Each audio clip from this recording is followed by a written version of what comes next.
cenário para o PIB é positivo, mas é ruim para a inflação, porque o mercado olha que a atividade econômica forte, ela deve continuar pressionando a inflação ainda no curto prazo, na minha humilde opinião aqui. A gente está tendo que pagar mais para poder fechar essas contas, né? Do outro lado lá, o governo quer cortar os gastos. E o mercado voltou a precificar com força que o primeiro corte de juros americano vai ser em junho. Então o Japão, se de fato ele seguir no movimento de alta de juros, ele afeta de forma relevante a liquidez global. Fala pessoal, boa tarde, Thiago Pedroso, Critério de Investimentos. Hoje sem o nosso amigo Wurzman, ele tirou aí uns dias de folga, né? Então ele está fora hoje, vamos sentir sua falta, Rafael. Mas vamos seguir aqui hoje bem rápido, conciso, vamos trazer aqui as principais notícias da semana. Então, eu queria começar contigo com o Boletim Focus, né? Nós tivemos o Boletim Focus divulgado essa semana. Como eu já disse na semana passada, a ideia do que aparece lá é muito mais para a gente tentar definir qual que é a perspectiva, a tendência que o mercado está olhando para alguns dados em específico, né? E o que vem me preocupando aqui é a variação do IPCA para cima, né? Dado sobre dado. Embora ainda marginal isso, mas o mercado está começando a falar que a inflação esse ano pode ser pior do que as expectativas iniciais.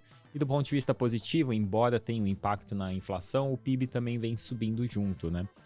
Essa semana a Fazenda ela divulgou ali a projeção dela, que ela ainda aposta num crescimento de 2,2% para o PIB brasileiro para esse ano. No Boletim Focus, como vocês podem ver, está em 1,8%. Então, o cenário para o PIB é positivo, mas é ruim para a inflação, porque o mercado olha que a atividade econômica forte, ela deve continuar pressionando a inflação ainda no curto prazo. E aí eu já vou comentar daqui a pouco, mas isso foi refletido ali na decisão do nosso Banco Central. Aí outro dado, né, antes de falar do Banco Central que saiu, foi a arrecadação federal recorde. 2024 a gente teve no primeiro bimestre do 469 bilhões, 469,5 bilhões em arrecadação. Ao mesmo tempo, assim, o mercado ele tem uma visão de que isso é positivo, porque você tem ali uma arrecadação mais forte que ajuda nas contas, né, na questão fiscal. Mas a gente sabe, principalmente o governo como está aí agora, é um governo que ele vai fazer o ajuste fiscal pelo lado do aumento de receitas, né, e não pelo corte de despesas. Então o mercado está fazendo uma leitura positiva no curto prazo, porque você tem uma relação fiscal melhor. Mas ao mesmo tempo, na minha humilde opinião aqui, né, a gente está tendo que pagar mais para poder fechar essas contas, né? Do outro lado lá, o governo quer cortar os gastos. Mas para o mercado, para nosso objetivo principal aqui, por enquanto, essa arrecadação mais forte é positiva, ela veio principalmente, boa parte do que foi a mais do que era esperado, por conta das regras que o governo mudou de tributação de fundos exclusivos, tributação no exterior. E aí vamos chegar ao que interessa aqui no Brasil, né? Banco Central cortou a taxa de juros essa semana em 0,50%, totalmente esperado, zero novidade. A gente tem uma Selic de 10,75% e ele já sinalizou que na próxima reunião vai fazer o mesmo corte.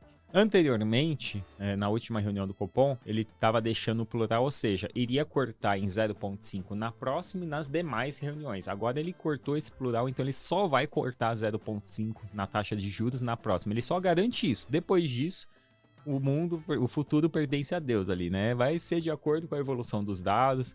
Na teoria, o mercado continua apostando que a taxa de juros vai continuar caindo. Hoje as projeções estão ali beirando por volta de 9,25% a 9,5%. Mas talvez pode ser que isso ocorra num ritmo mais lento.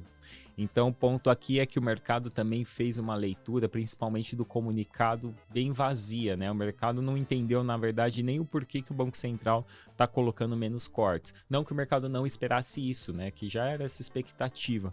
Mas o Banco Central não foi muito claro nesse comunicado. Então o mercado agora aguarda a ata do Copom, né? Que vai deixar mais claro qual é o cenário. Mas o mercado deu uma azedada depois da decisão do Copom.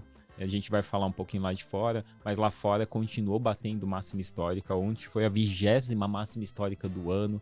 No dia que teve a decisão do Banco Central americano, foram os 3 principais índices batendo máxima histórica, Dow Jones, Nasdaq, S&P. E aqui no Brasil a gente continua um movimento meio lateral, né? O grande motivo ainda é fluxo, e eu já comento disso também. Mas antes de falar dos Estados Unidos, eu queria falar de México. Por quê? O México também decidiu cortar sua taxa de juros, mas no caso dele foi o primeiro corte depois de 3 anos. Ele tinha estacionado ali em 11,25 ao ano. E diferente do Brasil, o México está sendo mais prudente no ciclo de queda de juros. Ele cortou 0,25%. A taxa de juros lá no México hoje está em 11% ao ano e o México tem uma inflação um pouquinho menor do que a nossa. Ou seja, Hoje, o México é o país que tem o maior juros real do mundo e um dos maiores juros nominal do mundo, né? Logo na frente do Brasil. O México que está passando por um bom momento econômico, principalmente por ele estar próximo dos Estados Unidos, ele está se apoiando ali no crescimento americano também, rouba fluxo. Então, é um dos motivos, a gente poderia somar com os Estados Unidos junto, do Brasil estar com uma dificuldade de manter o fluxo de investidor estrangeiro. Vale ficar muito de olho aqui nas decisões de juros lá do México. Lá eles também estão preocupados com a inflação, eles acham que a inflação ainda está pressionada para eles acelerar o corte de juros.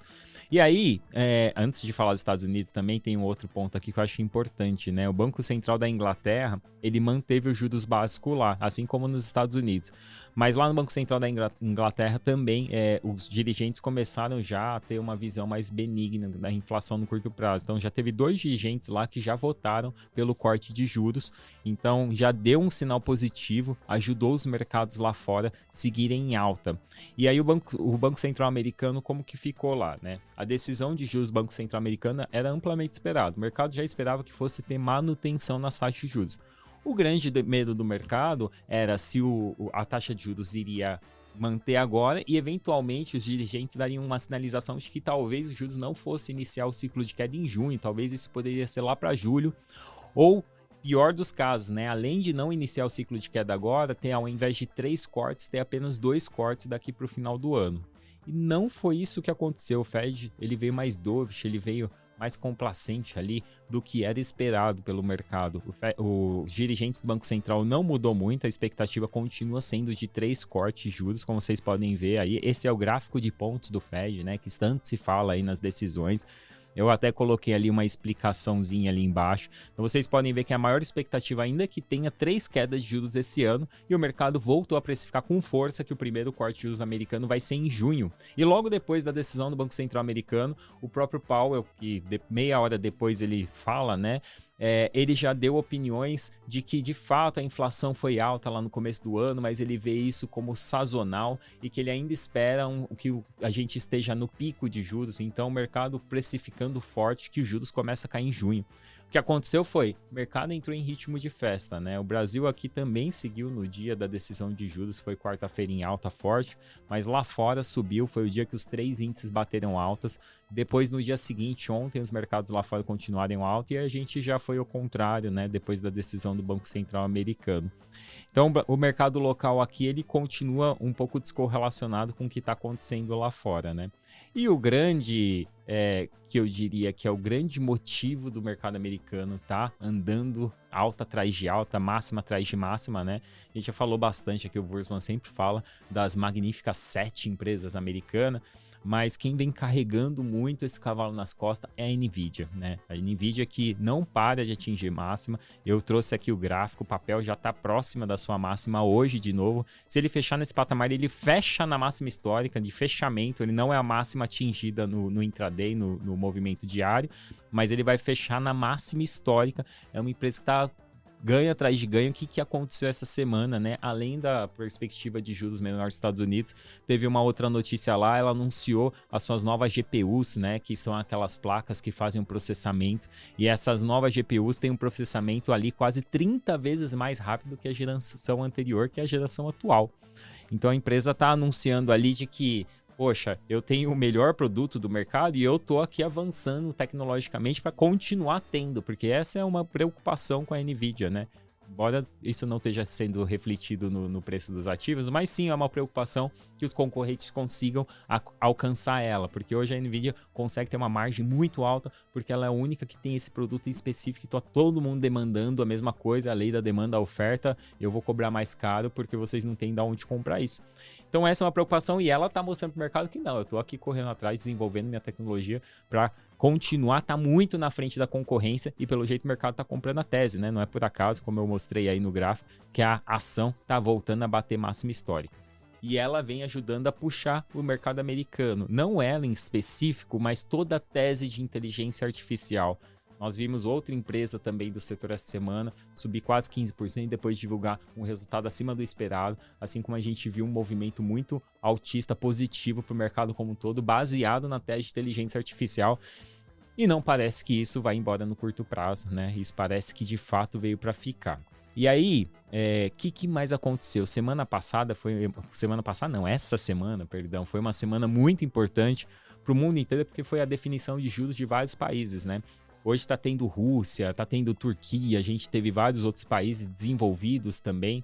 E o Japão, que era uma das decisões mais esperadas da semana, aconteceu lá na segunda-feira. O Japão, ele decidiu subir a taxa de juros. A taxa de juros japonesa foi de 0 a 0,1. É simbólico isso ainda, é muito pouco, não mexe muito com as expectativas do mercado.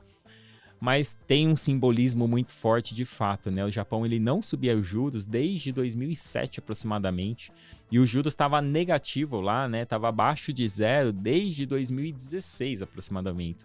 Então assim, o Japão ele está saindo de um período de juros muito baixo, continua lógico baixo, né?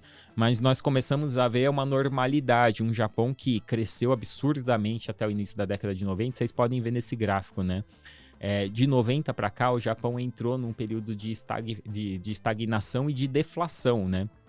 Então esse foi um cenário que o Japão teve que cortar os juros para tentar fazer com que a economia melhorasse, que conseguisse ter mais consumo. Isso não aconteceu ao longo do tempo e só agora começamos a ver algum efeito, né? Principalmente por conta da política mais recente, super frouxa do Japão.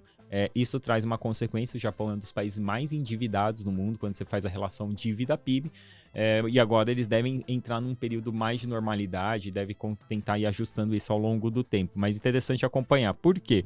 O Japão ele é um grande formador de liquidez global, né? O Japão, como ele tem uma taxa de juros muito baixa, é o país lindo para você pegar o carry trade. Você pega juros lá muito barato, um empréstimo, e aplica em países com juros melhor, né? Com taxa de juros real maior.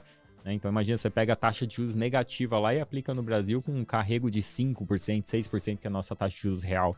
Então o Japão, se de fato ele seguir no movimento de alta de juros, ele afeta de forma relevante a liquidez global, mas por enquanto não é a grande expectativa, pode ser que isso vá acontecendo ao longo do tempo, né? E aí a outra decisão de juros importante dessa semana, e que também tem um pouco de histórico aqui, Banco Central da Suíça, ele fez o primeiro corte de juros. Ele saiu à frente dos demais países desenvolvidos, foi o primeiro país e foi totalmente inesperado. O mercado estava esperando que eles fossem manter os juros, cortaram os juros. Isso ajudou os mercados lá fora. Eu acho que depois do day after da decisão do Banco Central americano, que no dia o movimento de alta no mercado global foi levado pelo movimento de decisão do Fed, no day after, no dia seguinte, eu acho que a decisão do Banco Central da Suíça foi quem continuou levando os mercados para cima. Porque a opinião dos mercados foi, opa, tem o primeiro desenvolvido cortando juros. De fato, a gente está perto desse corte de juros e principalmente saindo da Suíça, né, que é um país que no geral tende a ser mais conservador em suas decisões. Então o mercado gostou dessa decisão do Banco Central da Suíça e ajudou bastante o movimento de alta que nós vimos depois da decisão do Banco Central. Acho que só para encerrar aqui, né, é uma notícia que eu acho que não tem nenhuma novidade, mas é uma notícia que tem algum impacto no mercado, né? O Vladimir Putin, ele venceu a eleição, foi eleição presidencial lá na Rússia. Acho que ele não teve muita dificuldade, acho que é difícil alguém ter coragem de concorrer contra ele, mas ele tinha ali outros 3 concorrentes que apoiavam ele, inclusive, né? Não tinha nenhuma oposição de fato. Ele venceu com 87% dos votos, garantindo aí mais 6 anos no poder. Ele vai ficar até 2030 lá na Rússia. E o Vladimir Putin aí, que a gente sabe que pode criar algum atrito ali, principalmente se o Trump for eleito o ano que vem. Vale acompanhar. Eu acho que aqui não traz uma grande relevância para o mundo, principalmente para os investimentos, porque tem zero novidade nessa história. É 100% esperado que o Vladimir Putin seguiria lá como presidente da Rússia. Acho que eu fico aqui, pessoal. Acho que hoje foi uma sexta-feira, um resuminho mais curto mesmo, sozinho aqui, falando bastante sozinho. Mas semana que vem estaremos aqui, o Rafael estará de volta, a gente volta com aquele bate-papo um pouco mais fundamentado, com mais informações para vocês. Obrigado e boa tarde a todos.